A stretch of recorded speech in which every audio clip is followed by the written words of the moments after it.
ओम शांति। आज 2 तारीख के बाबा के महावाक्य हैं। आज बाबा याद दिला रहे हैं कि बच्चे, खुदा तुम्हारा दोस्त है और रावण है दुश्मन। इसलिए रावण की तुम एफिजी जलाते हो और खुदा दोस्त से तुम प्यार करते हो। फिर बाबा कह रहे हैं कि बच्चे, तुम्हें बाप की याद में रहना है और पूरा पवित्र बनना है, श्रीमत पर चलना है, अनेकों को आप समान बनाना है। जब अनेकों को आप समान बनाएंगे तो अनेकों की आशीर्वाद मिलेगी और दुआओं के पात्र बन जाएंगे। फिर बाबा कह रहे हैं, मास्टर दुख हरता सुख करता बनना है, बाप समान बनना है। तो आज सार है मुरली का, मीठे बच्चे, खुदा तुम्हारा दोस्त है, रावण दुश्मन है। इसलिए तुम खुदा को प्यार करते और रावण को जलाते हो। प्रश्न है, किन बच्चों को अनेकों की आशीर्वाद स्वतः मिलती जाती है? उत्तर है, जो बच्चे याद में रह स्वयं भी पवित्र बनते और दूसरों को भी आप समान बनाते हैं, उन्हें अनेकों की आशीर्वाद मिल जाती है। वे बहुत ऊंच पद पाते हैं। बाप तुम बच्चों को श्रेष्ठ बनने की एक ही श्रीमत देते हैं। बच्चे, किसी भी देहधारी को याद ना कर मुझे याद करो। गीत है, आखिर वह दिन आया आज जिसकी राह तकते थे। ओम शांति। ओम शांति का अर्थ तो रूहानी बाप ने रूहानी बच्चों को समझाया है। ओम माना मैं आत्मा और ये मेरा शरीर है। आत्मा तो देखने में नहीं आती है, आत्मा में ही अच्छे व बुरे संस्कार रहते हैं। आत्मा में ही मन बुद्धि है, शरीर में बुद्धि नहीं है। मुख्य है आत्मा, शरीर तो मेरा है। आत्मा को कोई देख नहीं सकते, शरीर को आत्मा देखती है। आत्मा को शरीर नहीं देख सकता। आत्मा निकल जाती है तो शरीर जड़ बन जाता है। आत्मा देखी नहीं जा सकती, शरीर देखा जाता है। वैसे ही आत्मा का जो बाप है, जिसको ओ गॉड फादर कहते हैं, वह भी देखने में नहीं आते हैं। उनको समझा जाता है, जाना जाता है। हम आत्माएं सब ब्रदर्स हैं। शरीर में आते हैं तो कहेंगे ये भाई भाई है, ये बहन भाई है। आत्माएं तो सब भाई भाई ही हैं। आत्माओं का बाप है परम पिता परमात्मा। जिस्मानी भाई बहन एक दो को देख सकते हैं, आत्माओं का बाप एक है, उनको देख नहीं सकते। तो अब बाप आए हैं पुरानी दुनिया को नया बनाने। नई दुनिया सतयुग थी, अब पुरानी दुनिया कलयुग है। इनको अब बदलना है। पुरानी दुनिया तो ख़त्म होनी चाहिए ना। पुराना घर ख़त्म हो नया घर बनता है ना। वैसे ये पुरानी दुनिया भी खलास होनी है। सतयुग के बाद फिर त्रेता द्वापर कलयुग, फिर सतयुग आना जरूर है। वर्ल्ड की हिस्ट्री ज्योग्राफी रिपीट होनी है। सतयुग में होता है देवी देवताओं का राज्य, सूर्यवंशी और चंद्रवंशी। उनको कहा जाता है लक्ष्मी नारायण की डायनेस्टी, राम सीता की डायनेस्टी। ये तो सहज है ना। फिर द्वापर कलयुग में और धर्म आते हैं। फिर देवताएं जो पवित्र थे वह अपवित्र बन जाते हैं। इनको कहा जाता है रावण राज्य। रावण को वर्ष वर्ष जलाते हैं परंतु जलता नहीं है, फिर जलाते रहते हैं। यह है सबका बड़ा दुश्मन। इसलिए उनको जलाने की रस्म पड़ गई है। भारत का नंबर 1 दुश्मन कौन है और फिर नंबर 1 दोस्त कौन? सदा सुख देने वाला है खुदा। खुदा को दोस्त कहते हैं। इस पर एक कहानी भी है ना, खुदा दोस्त की एक कहानी है। तो खुदा है दोस्त और रावण है दुश्मन। खुदा जो दोस्त है उनको कभी जलाएंगे नहीं, वह है दुश्मन। इसलिए 10 शीश वाला रावण बनाए उनको वर्ष वर्ष जलाते हैं। गांधी जी भी कहते थे हमको राम राज्य चाहिए, राम राज्य में सुख है, रावण राज्य में दुख है। अब यह कौन बैठ समझाते हैं। पतित पावन बाप, शिव बाबा ब्रह्मा है दादा, बाबा हमेशा सही भी करते हैं बाप दादा। प्रजापिता ब्रह्मा भी तो सबका हो गया, जिसको एडम भी कहा जाता है, उनको ग्रेट ग्रेट ग्रैंड फादर कहा जाता है। मनुष्य सृष्टि में प्रजापिता हुआ, प्रजापिता ब्रह्मा द्वारा ब्राह्मण रचे जाते हैं, फिर ब्राह्मण 100 देवता बनते हैं, देवताएं फिर क्षत्रिय वैश्य शूद्र बन जाते हैं। इनको कहा जाता है प्रजापिता ब्रह्मा। मनुष्य सृष्टि का बड़ा। प्रजापिता ब्रह्मा के कितने ढेर बच्चे हैं, बाबा बाबा कहते रहते हैं। यह है साकार बाबा, शिव बाबा है निराकार बाबा। गाया भी जाता है प्रजापिता ब्रह्मा द्वारा नई मनुष्य सृष्टि रचते हैं। अब तुम्हारी यह पुरानी खाल है, यह है ही पतित दुनिया रावण राज्य। अब रावण की आसुरी दुनिया खत्म हो जाएगी, उसके लिए यह महाभारत लड़ाई है। फिर सतयुग में इस रावण दुश्मन को कोई जलाएंगे ही नहीं, रावण होगा ही नहीं। रावण ने ही दुख की दुनिया बनाई है। ऐसे नहीं जिनके पास पैसे बहुत हैं, बड़े बड़े महल हैं, वह स्वर्ग में हैं। बाप समझाते हैं भल किसके पास करोड़ हैं, परंतु ये तो सब मिट्टी में मिल जाने वाले हैं। नई दुनिया में फिर नई खानियाँ निकलती हैं, जिससे नई दुनिया के महल आदि सारे बनाए जाते हैं। ये पुरानी दुनिया अब खत्म होनी है। मनुष्य भक्ति करते ही हैं सदगति के लिए कि हमको पावन बनाओ। हम विशेष बन गए, विशेष को पतित कहा जाता है। सतयुग में है ही वाइसलेस, संपूर्ण निर्विकारी। वहाँ बच्चे योग बल से पैदा होते हैं, विकार वहाँ होता नहीं है। ना देह अभिमान, ना काम, ना क्रोध, 5 विकार होते ही नहीं। इसलिए वहाँ कभी रावण को जलाते ही नहीं है। यहाँ तो रावण राज्य है। तो अब बाप कहते हैं तुम पवित्र बनो, यह पतित दुनिया खत्म होनी है। जो श्रीमत पर पवित्र रहते हैं वही बाप की मत पर चल विश्व की बादशाही का वर्षा पाते हैं। इन लक्ष्मी नारायण का राज्य था ना, अभी तो रावण राज्य है जो खत्म होना है। सतयुगी राम राज्य स्थापन होना है।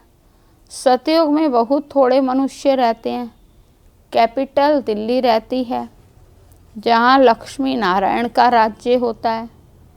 देहली सतयुग में परिस्थान थी, देहली ही गद्दी थी। रावण राज्य में भी दिल्ली कैपिटल है, राम राज्य में भी दिल्ली कैपिटल रहती है। परंतु राम राज्य में तो हीरे जवाहरातों के महल थे, अथाह सुख था। अभी बाप कहते हैं तुमने विश्व का राज्य गवाया है, मैं फिर तुमको देता हूँ, तुम मेरी मत पर चलो। श्रेष्ठ बनना है तो सिर्फ मुझे याद करो और किसी देहधारी को याद ना करो। श्रेष्ठ बनना है तो बाबा कह रहे मुझे याद करो, किसी देहधारी में तुम्हारी बुद्धि नहीं जानी चाहिए। अपने को आत्मा समझ मुझ बाप को याद करो तो तमो प्रधान से सतो प्रधान बन जाएंगे। तुम मेरे पास चले आएंगे, मेरे गले की माला बनकर फिर विष्णु की माला बन जाएंगे। माला में ऊपर में हूँ मैं, फिर 2 हैं ब्रह्मा सरस्वती, वही सतयुग के महाराजा महारानी बनते हैं। उन्हों की फिर सारी माला है जो नंबरवार गद्दी पर बैठते हैं। मैं इस भारत को इन ब्रह्मा सरस्वती और ब्राह्मणों द्वारा स्वर्ग बनाता हूँ। जो मेहनत करते हैं उन्हों के ही यादगार बनते हैं। वह है रुद्र माला और वह है विष्णु की माला। रुद्र माला है आत्माओं की और विष्णु की है मनुष्यों की। तो आत्माओं के रहने का स्थान वह निराकारी परम धाम, जिसको ब्रह्मांड भी कहते हैं। आत्मा कोई अंडे मिसल नहीं है, आत्मा तो बिंदी मिसल है। हम सब आत्माएं वहाँ स्वीट होम में रहने वाली हैं। बाप के साथ हम आत्माएं रहती हैं। तो वह है मुक्ति धाम। मनुष्य सब चाहते हैं मुक्ति धाम में जाएं, परंतु वापस कोई एक भी जा नहीं सकते। सबको पार्ट में आना ही है। तब तक बाप तुमको तैयार कराते रहते हैं। तुम तैयार हो जाएंगे तो फिर जो भी आत्माएं हैं वह सब आ जाएंगी। फिर खलास, तुम जाकर नई दुनिया में राज्य करेंगे और नंबरवार चक्र चलेगा। गीत में सुनाना, आखिर वह दिन आया आज। तुम जानते हो जो भारतवासी अब नरकवासी हैं वह फिर स्वर्गवासी बनेंगे। बाकी सब आत्माएं शांति धाम में चली जाएंगी। समझाना बहुत थोड़ा है। अलफ बाबा बे बादशाही, अलफ को बादशाही मिल जाती है। अभी बाप कहते हैं मैं वही राज्य फिर से स्थापन करता हूँ। तुम 84 जन्म भोग अब पतित बन गए हो। पतित बनाया है रावण ने, फिर पावन कौन बनाते हैं? भगवान, जिसको पतित पावन कहते हैं। तुम कैसे पतित से पावन, पावन से पतित बनते हो? वह सारी हिस्ट्री ज्योग्राफी रिपीट होगी। यह विनाश है ही इसके लिए। कहते हैं ब्रह्मा की आयु शास्त्रों में 100 वर्ष है। ये जो ब्रह्मा है जिसमें बाप बैठ वर्षा दिलाते हैं, उनका भी शरीर छूट जाएगा। आत्माओं को बैठ आत्माओं का जो बाप है वह समझाते हैं। मनुष्य को पावन बना ना सके।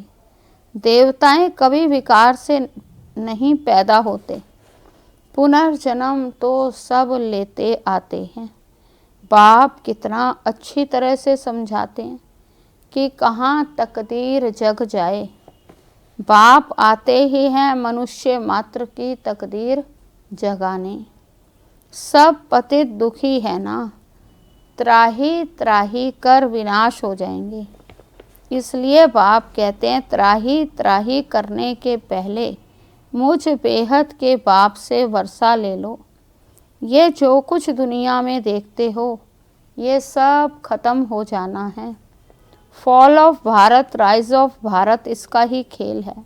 राइज ऑफ वर्ल्ड, स्वर्ग में कौन कौन राज्य करते हैं ये बाप ही बैठ समझाते हैं। राइज ऑफ भारत देवताओं का राज्य, फॉल ऑफ भारत रावण राज्य। तो अभी नई दुनिया बन रही है। बाप से पढ़ रहे हो नई दुनिया का वर्षा पाने। कितना सहज है। यह है मनुष्य से देवता बनने की पढ़ाई। ये भी अच्छी रीति समझना है। कौन कौन से धर्म कब आते हैं? द्वापर के बाद ही और धर्म आते हैं। पहले सुख भोगते हैं फिर दुख।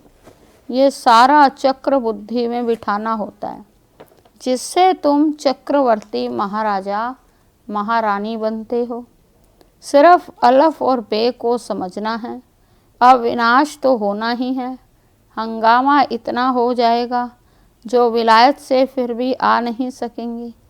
इसलिए बाप समझाते हैं भारत भूमि सबसे उत्तम है।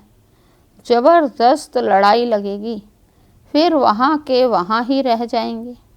50-60 लाख भी देंगे तो भी मुश्किल में आ सकेंगे। भारत भूमि सबसे उत्तम है, जहाँ बाप अवतार लेते हैं। शिव जयंती भी यहाँ मनाई जाती है। सिर्फ कृष्ण का नाम डालने से सारी महिमा खत्म हो गई है। सर्व मनुष्य मात्र का लिबरेटर यहाँ ही आकर अवतार लेते हैं। शिव जयंती भी यहाँ मनाते हैं। गॉड फादर ही है जो आकर लिबरेट करते हैं। तो ऐसे बाप को नमन करना चाहिए, उनकी ही जयंती मनाना चाहिए। वह बाप यहाँ भारत में आकर सबको पावन बनाते हैं। तो ये सबसे बड़ा तीर्थ ठहरा। अब ये तीर्थ क्यों ठहरा भारत? क्योंकि भगवान ही भारत में आते हैं और हम आत्माओं को पावन बनाते हैं। तो सबको दुर्गति से छुड़ाए सदगति में ले जाते हैं। ये ड्रामा बना हुआ है। अभी तुम आत्माएं जानती हो, हमारा बाबा हमको इस शरीर द्वारा ये राज समझा रहे हैं। हम आत्मा इस शरीर द्वारा सुनती हैं। आत्म अभिमानी बनना है। अपने को आत्मा समझ बाप को याद करो तो कट निकल जाएगी और प्योर बन तुम बाप के पास आ जाएंगे। जितना याद करेंगे उतना पवित्र बनेंगे। औरों को भी आप समान बनाएंगे तो बहुतों की आशीर्वाद मिलेगी, ऊंच पद पा लेंगे। इसलिए गाया जाता है सेकंड में जीवन मुक्ति। अच्छा, मीठे मीठे सिकी लदे बच्चों प्रति माता पिता बाप दादा का याद प्यार और गुड मॉर्निंग। रूहानी बाप की रूहानी बच्चों को नमस्ते। रूहानी बच्चों की रूहानी बाप को नमस्ते नमस्ते। धारणा के लिए मुख्य सार है। पहला पॉइंट है, श्रीमत पर पवित्र बन, हर कदम बाप की मत पर चल, विश्व की बादशाही लेनी है। बाप के समान दुख हरता सुख करता बनना है। दूसरा, मनुष्य से देवता बनने की यह पढ़ाई सदा पढ़ते रहना है। सबको आप समान बनाने की सेवा करके आशीर्वाद प्राप्त करनी है। वरदान है, अधिकारीपन की स्थिति द्वारा बाप को अपना साथी बनाने वाले सदा विजयी भव। अधिकारीपन की स्थिति द्वारा बाप को अपना साथी बनाने वाले सदा विजयी भव। विस्तार है, बाप को साथी बनाने का सहज तरीका अधिकारीपन की स्थिति। जब अधिकारीपन की स्थिति में स्थित रहते हो तब व्यर्थ संकल्प व अशुद्ध संकल्पों की हलचल में व अनेक रसों में बुद्धि डगमग नहीं होती।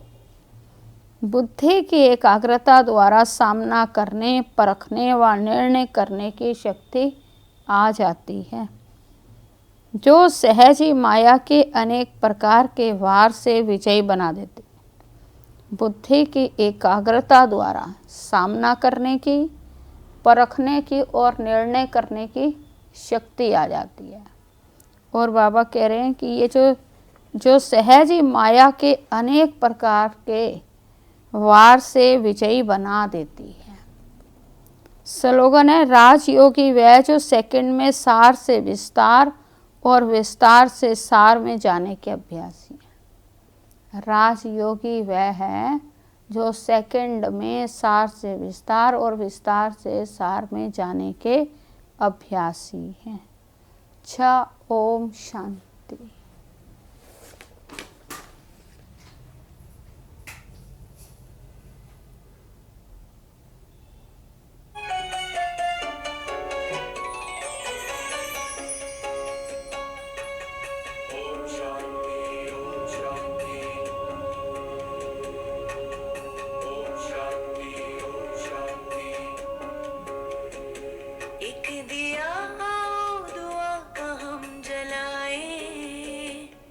रोशनी से दिल का अंधियारा मिटाए। ओम शांति ओम शांति ओम शांति ओम शांति ओम शांति ओम शांति। एक दिया दुआ का हम जलाए, रोशनी से दिल का अंधियारा मिटाए। हर दिशा हर द्वार पर हो वो दिवाली, हर दिशा हर द्वार पर हो वो दिवाली। प्यार का हम ऐसा सिलसिला चलाए, प्यार का सिलसिला हम चलाए। एक दिया दुआ का हम जलाए, रोशनी से दिल का अंधियारा मिटाए।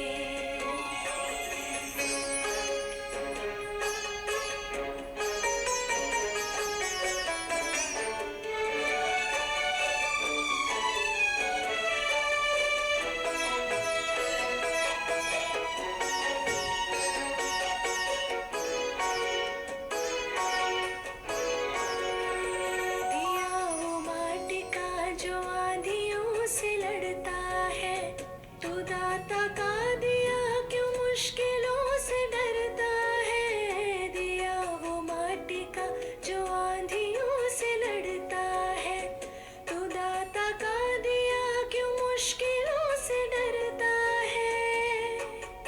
ऐसे ख्यालों से जहां को जगमगाए,